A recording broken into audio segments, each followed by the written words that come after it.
Happy Tuesday, everyone, and welcome to WeBeck ORV. If this is the first time that you've done anything with us, we'd like to welcome you. My name is Dr. Kitiana Lowe, and I'm the Director of Programs and Events here at WeBeck ORV. And today, the webinar that you all are participating in to make sure you're in the right place is developing an effective capability statement. And when I tell people about this webinar, I say a couple of things. I say, if you have no clue what an effective capability statement is, if you have one, but you know it needs some work, if you have one, you think it's great, this is still a webinar where you need to be, because your capability statement is literally like your Willy Wonka golden ticket to get you where you need to be in the room. So it's something that we ask for opportunities that we have. It's something that our corporates are going to be asking for as well. So I'm so glad that all of you are here to learn how to develop an effective capability statement.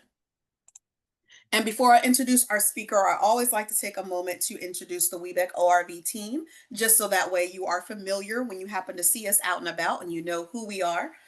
So our interim president and CEO is Chuck Hendricks. Our chief operations officer is Dr. Frederica Singletary. Our fractional CFO is Jackie Jordan. Excuse me. And our fractional CHRO is LaCosta Moore. Our senior director of marketing, communications, and engagement is Courtney Martin. And then our director of certification and outreach is Colleen Rudisill.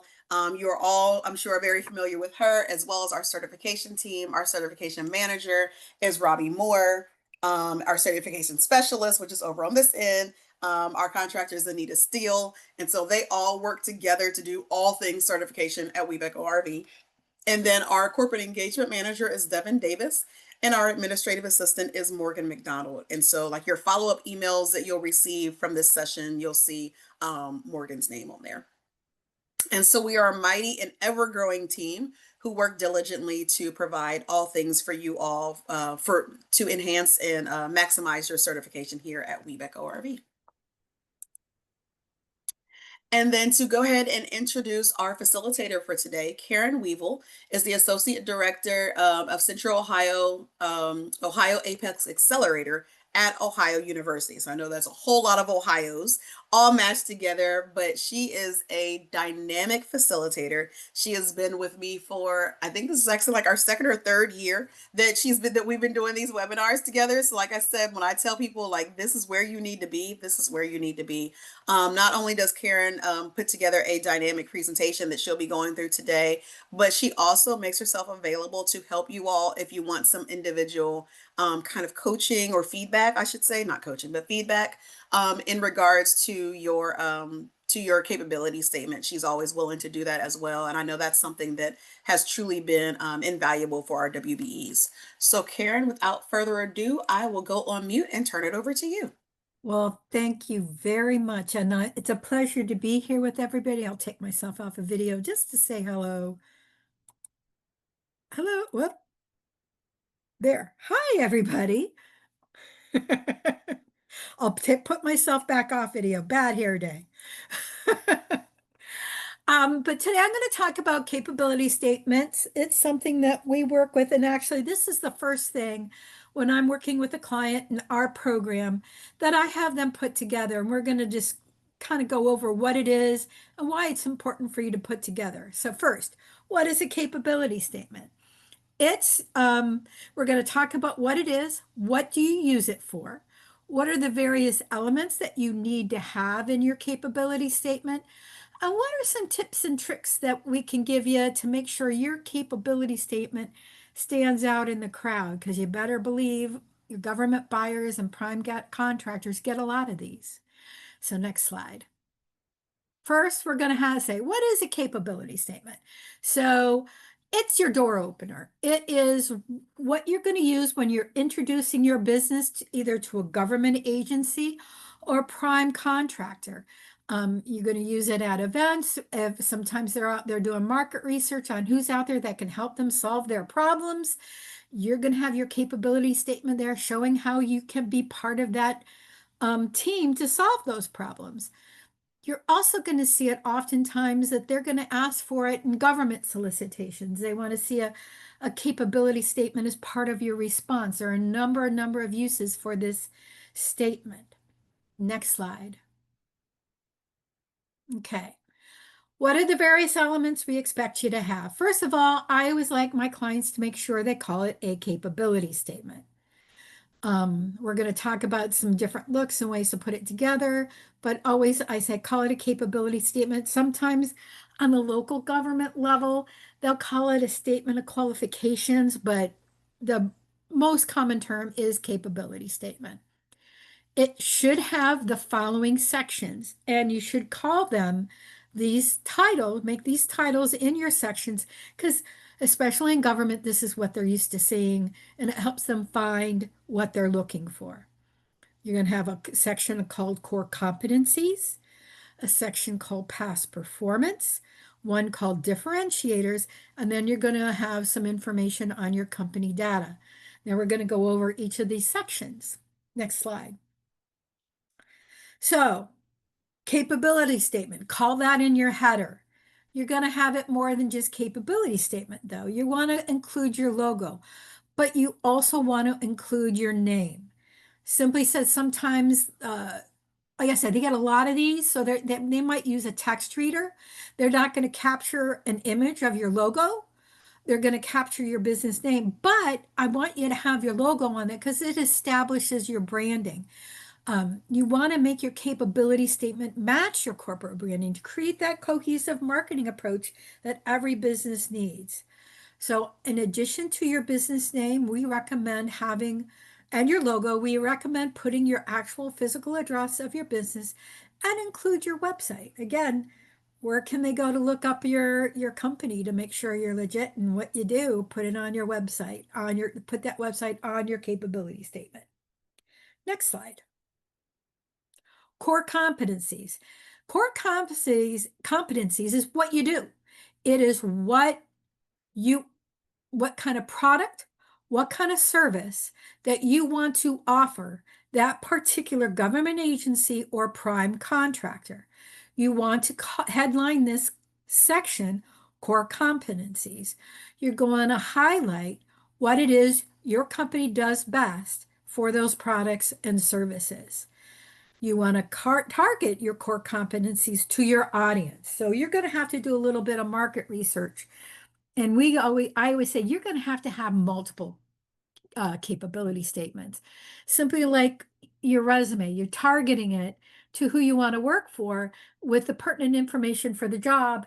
It's the same thing with a capability statement. You're going to focus on what you do best in what that particular agency or prime contractor is looking for. You want to be very specific on what your core competencies are. Don't add a lot of marketing speak here or adjectives. Just be very forthright on what it is exactly that you do.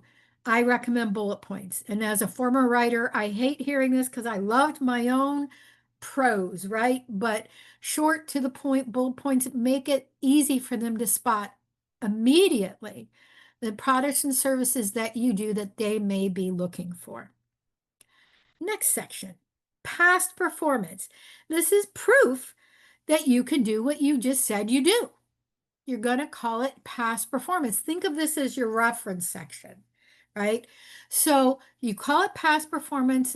I recommend no more than maybe 3 references, and always don't give them work beyond the past 3 to 5 years. Your most recent proof of performance of the last 3 to 5 years that, again, match your core competencies, that match what that agency or prime contractor is looking for.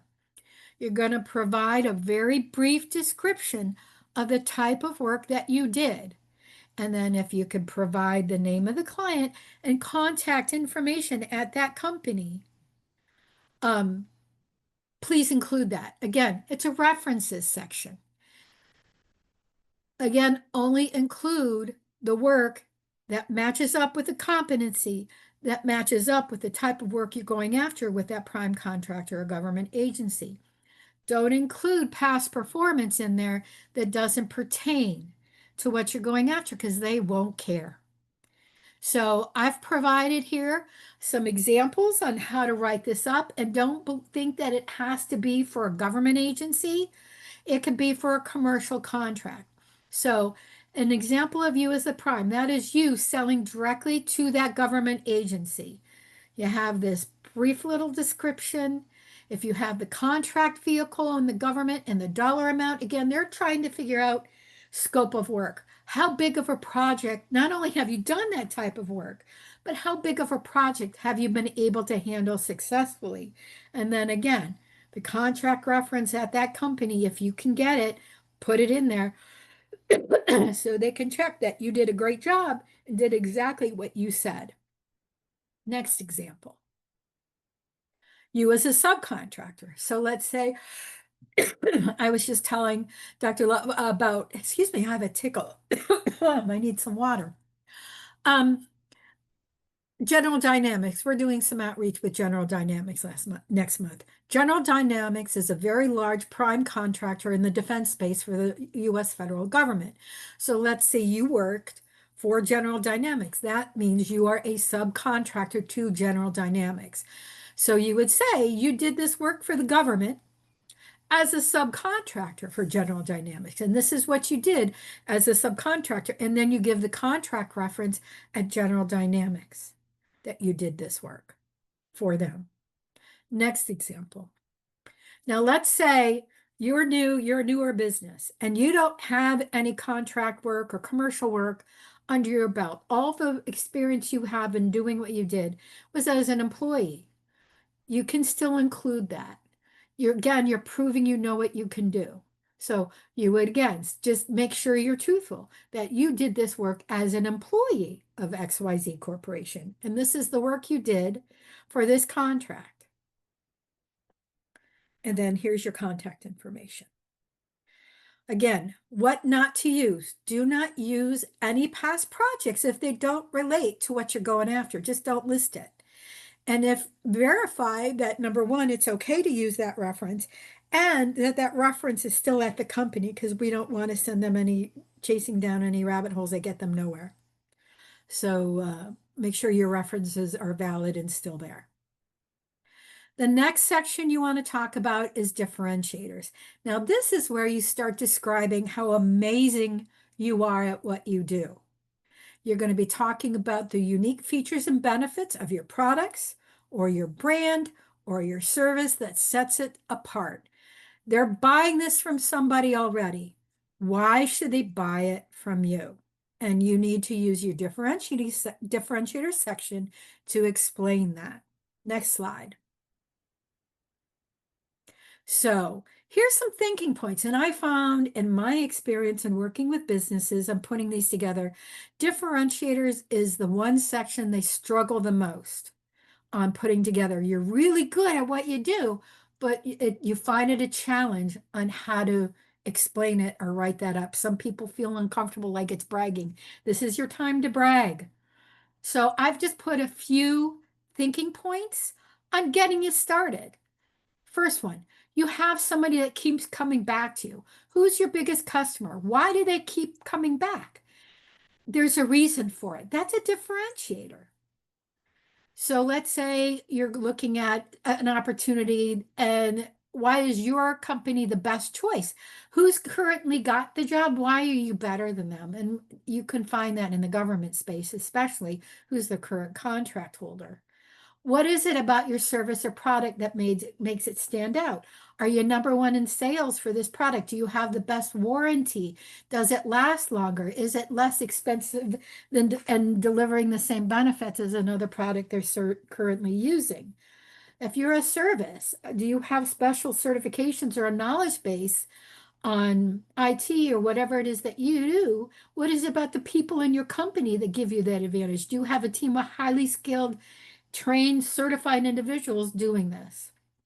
Why are your products better? Again, is it cheaper? Is it higher quality? Do you have a better warranty on your products? Do you have a quicker shipping time? Can you ship larger quantities? These are just some ideas to think about. And one thing also, sometimes if your business is located closer to where the work is going to perform, let's say there's a problem, you're going to be there a lot quicker.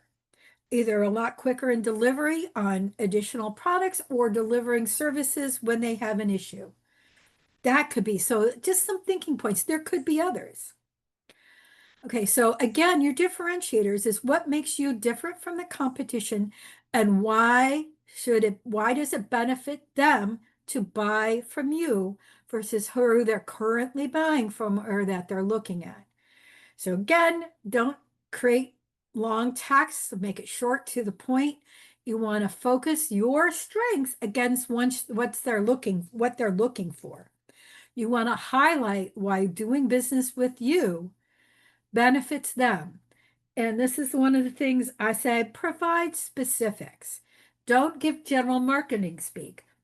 Um, Anyone can say something very general, but not everyone can provide very specific things. Like if you're saying that you provide an outstanding warranty, what is your outstanding warranty?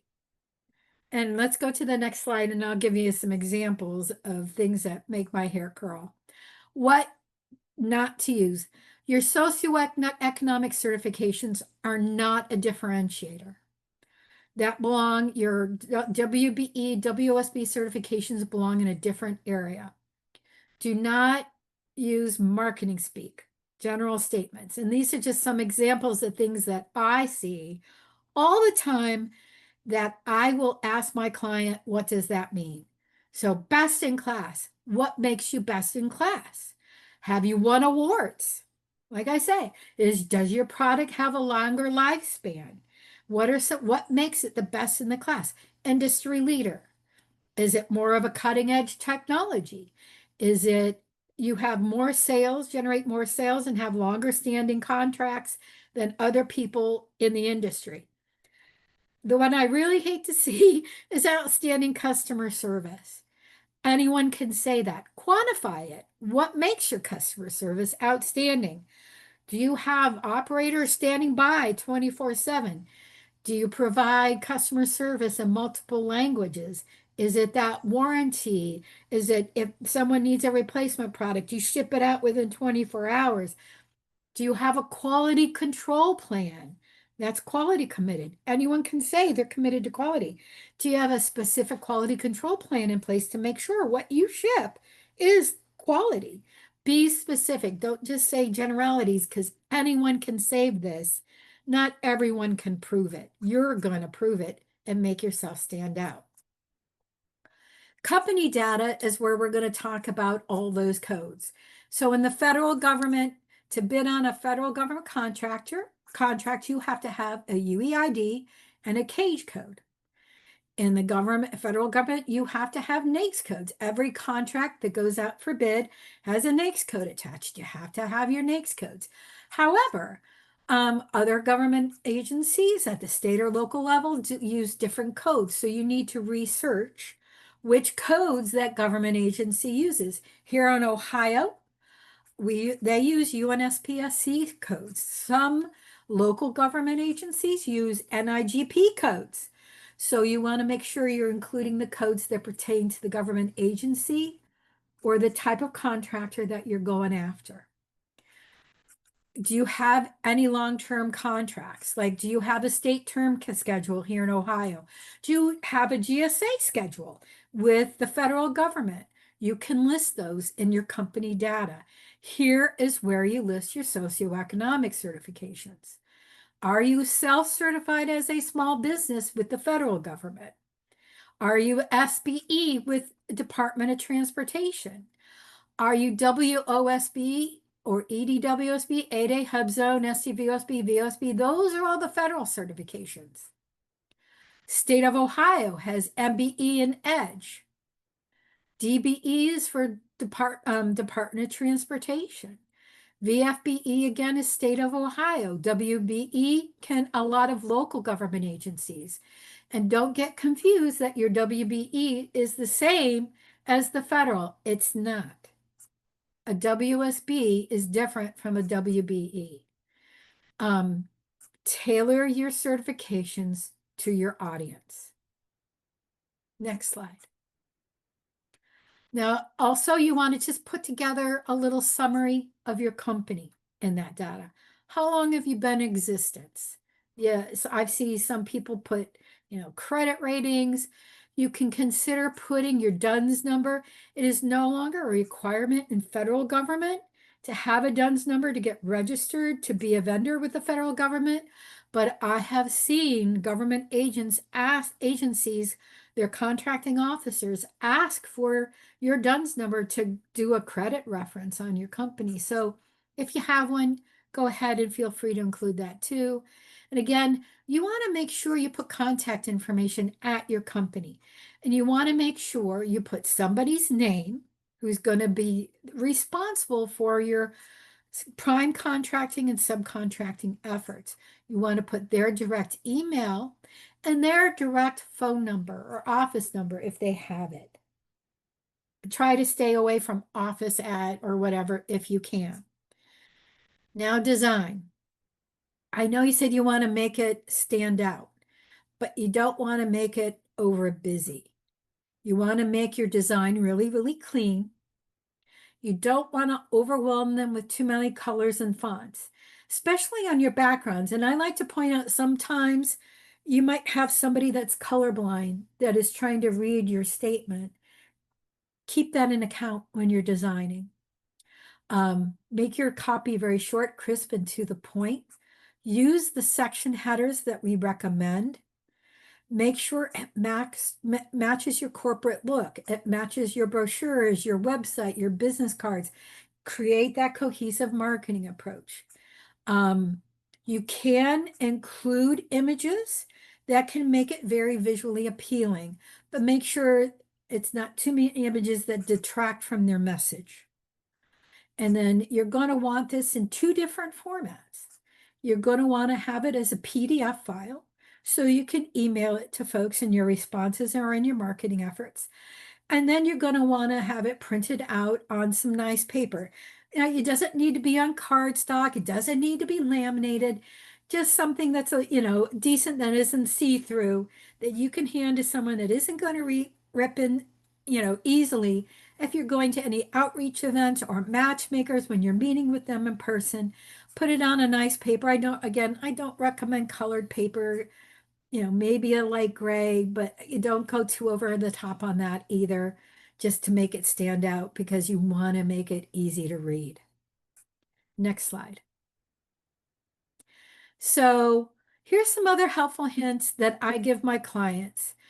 The first hint, consider writing success stories for each project you complete. This is extremely useful when you're putting together your past performance section on your capability statement. Remember, we want you to tailor this, right? So coming up with that past performance is easier as soon as you've completed that project because it's fresh in your mind. So, right, I call them success stories. I used to do this too. Every time I worked in an economic development agency, and every time we finished a project, I wrote a success story. I wrote who we did the work for, what work involved, what we did, what was the outcome, and then I put contact information on who we worked with at that company for other clients to reach out to. Keep that library or on your computer, organized by project type, so you can pull it in easily when you're tailoring it to do this, tailoring to when you're doing that outreach. You have to make sure you're doing research on the agency or the contractor before you reach out to them so you can bring that tailorization to play. You're pulling in the right past performance. You're pulling in the right core competencies. You're pulling in the right differentiators that are going to matter to that company or government agency. Don't waste their time by putting information that doesn't pertain to what they do and the type of work that they're looking for. If they don't hire out the type of work that you provide, you are wasting their time and yours on reaching out to them. So it's really, really important to do that research ahead of time. Now, this is my sales pitch on Apex Accelerators that WeBank allows me to do. Apex Accelerators, for those of you who don't know what we are grant funded. We receive grant funding from the Department of Defense's Office of Small Business Programs. The state of Ohio and for most of the state of Ohio, most of us are funded also by Ohio University. All that grant funding means all of our services are at no cost to you. Our role is to help businesses in pursuit of government contracting, either as a prime contractor or as a subcontractor. We do it with free one-on-one client appointments and group training events like we're partnering today with these lovely folks at WeBank, but we also do our own. We partner with DLA. We're doing a series with GSA next year on all sorts of things, and we try to do trainings and one-on-one appointments, all at no cost to you, to help you build your business and create employment here in Ohio, and well-being for you and your family. And I personally just absolutely love helping women-owned small businesses. Girl power. I'm all about the girl power. So this is my contact information. I'm the associate director for Central Ohio, which is Columbus and all the counties surrounding. But if you're not in my area, you can still register as a client. That's our website at the bottom there. If you're not here in Ohio and here from another state, feel free to reach out to me and I'll connect you to the Apex Accelerator office closest to you. Now, if anybody has any questions, I am open to taking questions. Hopefully, I'll have your answers. And again, if you do have a capability statement, you ever want me to review it, I have no problem doing that for y'all. Yes, thank you, thank you, thank you, Karen, so very much. Always so much really good and rich information. And like I said in the beginning, just in case any of you happen to have missed it, the offer that Karen just gave to have her review your capability statement, that's something that everyone on this call, sorry, Karen, should be jumping on, right? Like, why wouldn't you if you have someone that's willing to do that? So And hey, let's go if you ahead and want to become open. a client too, we'll take you out. It's Yes. free. Exactly, exactly. And as she mentioned, not just for those who are in Ohio, because we may potentially have some folks who are in Kentucky or West Virginia, or we've got some folks who are even outside of our RPO that love to attend our webinars. So we can Mhm. definitely get you connected with the right We'll get you space connected. if you're not in Ohio. But definitely want to take a pause and open things up for questions. Does anybody have any questions? You can either drop it in the chat if you're not familiar or if you're not comfortable with doing it otherwise. Otherwise, you can also raise your hand or come off mute. Oh, I can raise my hand. Yes. Yep. Is it Ann or Annie? Yeah, it's Ann. Ann. Hi. Yes. Go ahead. Hi. Hey, Karen, I was literally just sending you an email, so I'll ask this question instead. Do you have any advice for new companies that, we don't have tons of case studies? We've been doing it for a while, but the kinds of case studies we have are smaller than what we would want for like big contracts. Well, you got to start small. Yeah. I truly. What? I Don't be know. ridiculous. We So don't I gotta start tell you, small. you know what? But nothing's wrong with starting small. I know. It builds to bigger things. And this is what I like to tell folks about government. They're spending taxpayer money. They don't like to take risk on, they might give you a little bit more than what you've handled, but they're not Mhm. gonna, if you've done like $500,000 contracts, they're not going to give you a $5 million contract. Yeah. They're Okay. risk averse. They're spending taxpayer money. They don't want to be in the evening news and about wasting taxpayer money on a company that didn't deliver. And we all have seen that Yeah. in government space. I said, I live here in the Cleveland area. We used to have Carl Monday, and I'm showing my age, investigative reporter coming out and why, you hired this company and they're not doing anything but sitting there. They're risk averse. They want to make Yeah. sure if they hire you to do the job, you can do it. Yeah. So pulling in, even if the project's small, Mhm. put it in there. And in the federal government space, here's the nice thing about small projects. Anything under, I think it's up to $350,000 now is automatically set aside just for small businesses. And it Oh, can build. okay. Mm. It can build. Because once you Yeah. get your first contract, even if it's small and you've proven you can perform, Yeah. you're gonna be, they're gonna be, yeah, and the word gets out. Okay. The word gets That's out. good advice. Thank you. Good I'll send you a note question. too. Okay. Perfect. Sonia, I just saw you came off mute. Yeah, I have a question. I can't figure out how to raise my hand, so I figure I'll Hi, It's just all Sonia. right. show my face instead. Karen, thank you so much. This was super helpful. Question for you. So we're a CPG food company, and I was wondering, can I use this statement of capabilities to pitch for so there's an open call for providers for FIFA coming up, like for the big like the soccer, like it's like Olympics for soccer Yeah, essentially. yeah. And I'm familiar. okay, yeah, I was sure. But anyways, so could World I Cup. use a similar like format essentially to show why we could potentially be a partner for FIFA for our like for our food company? So because they gave like different examples of like, here's, we're looking for partners, small businesses that could be a part of this, they're doing activations essentially throughout the Okay. tournament or throughout the event. And so is this something that we could use in Well, that are they similar? asking, look at what they're asking for specifically. Are Okay. they asking for any specific information? And one thing I didn't touch on in this, like government puts sources notices Mhm. on sam.gov where they look for Right. people to bid on stuff. Sometimes that sources you got to read through what they're asking for. And what I've given you this template is just a general marketing Got it. one-on-one capability statement. Yep. If they're asking for something very specific, you got to make sure you're including that. Got it. Okay. Yeah. And they didn't, so this is not a government contract, I guess. This is more Well, and even a private, prime, but yeah, they but it's the are, same yeah, thing. If they're asking for something very specific, include that. If they're just correct. looking for some general capabilities, I think this This could work, format right? Okay. would work. Okay. Okay. Just make sure you're showing the proof, right? Yes.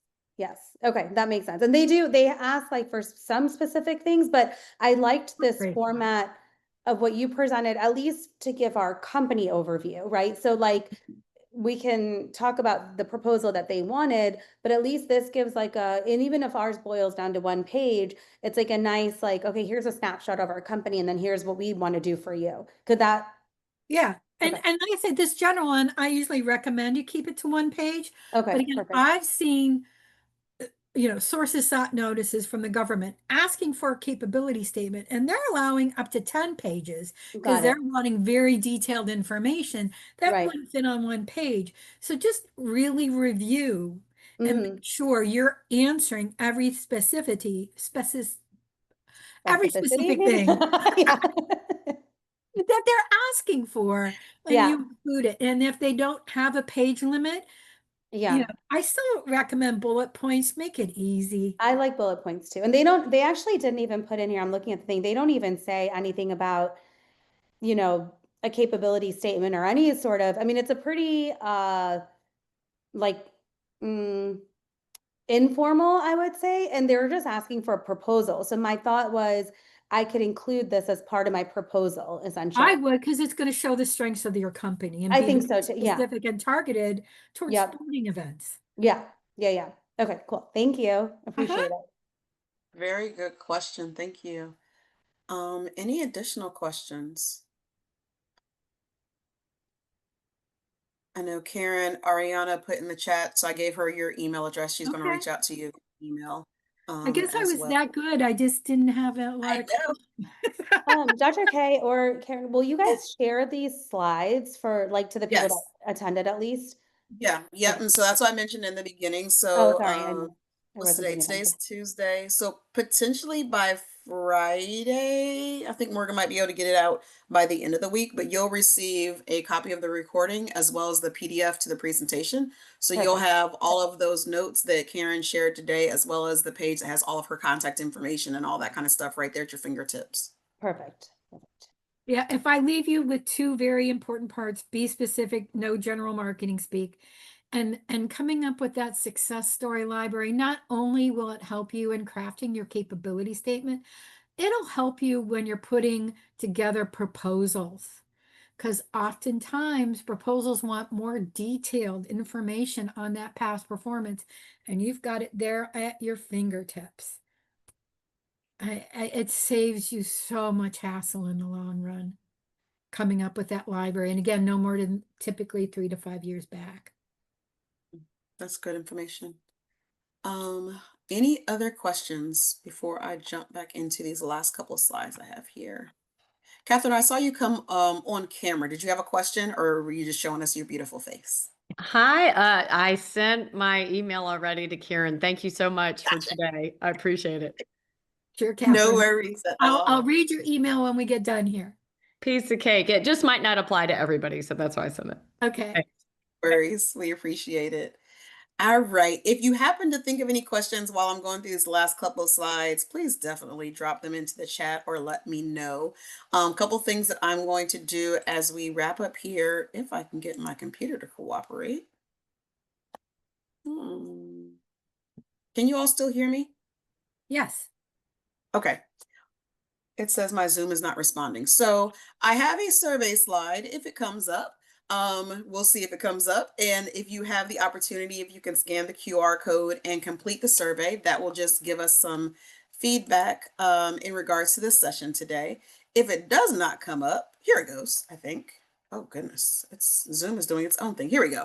If you are not able to fill this survey out now, that's fine. When you receive everything via email, there will be a link to the survey there as well. So I ask, regardless of whether you do it today or whether you do it when you receive it in a couple of days, all I ask is that you do it. So that way we can provide Karen with additional feedback, as well as we can work diligently to make webinars such as these the most bang for your buck. And then while you are filling that out, I do want to just kind of highlight some of our upcoming events and webinars that we have. So if you are a WBENC certified WBE, we have our Doing Business series, which are our opportunities for our corporate partners to have intimate type conversations with our WBEs. So it's a chance for you to learn about the company, what they do, why they're committed to working with business owners like yourself, as well as if they happen to have any opportunities coming up, they'll share those things. If they have a portal that you're going to need to know how to navigate, they'll share how to do all that. It's really a great opportunity and probably one of the few opportunities that you will have to kind of, as I'll say, sit at the feet of our corporate partners and learn about the things that they're doing and how you can do business with them as well. So we do have one coming up on September 24th, which is tomorrow actually, with Quanta. And then we are wrapping up our WB Connect series. So our WB Connects are an opportunity for both certified and non-certified WBEs to get together.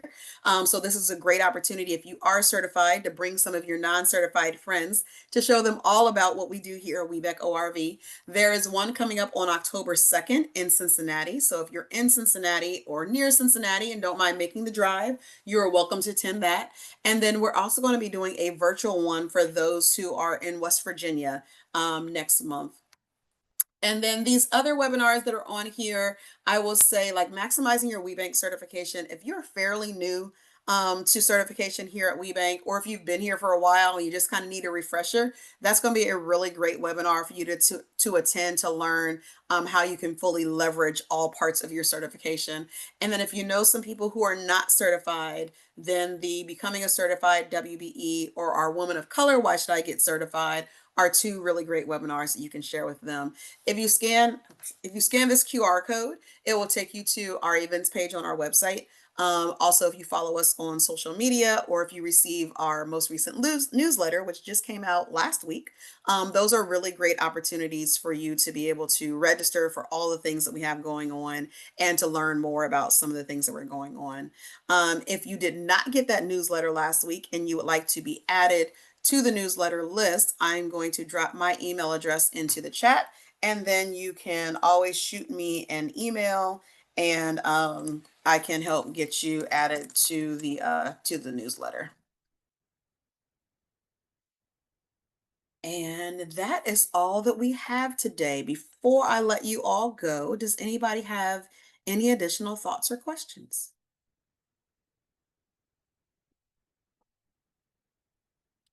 All right, hearing none, Karen, once again, I want to say thank you so very much for your time and for your commitment to our WBEs here at WBEC ORV. You are truly I'll say you're, in my words, you're truly a godsend, right? And so I love that you are willing to share not only this knowledge, but also extend yourself as a resource to our WBE. So I definitely want to say thank you to you, Karen, for that. Well, thank you for having me, and it's all about the girl power. Yes, it is. Yes, it is. Thank you so much, ladies. Enjoy the rest of your day, and we'll see you at our next event.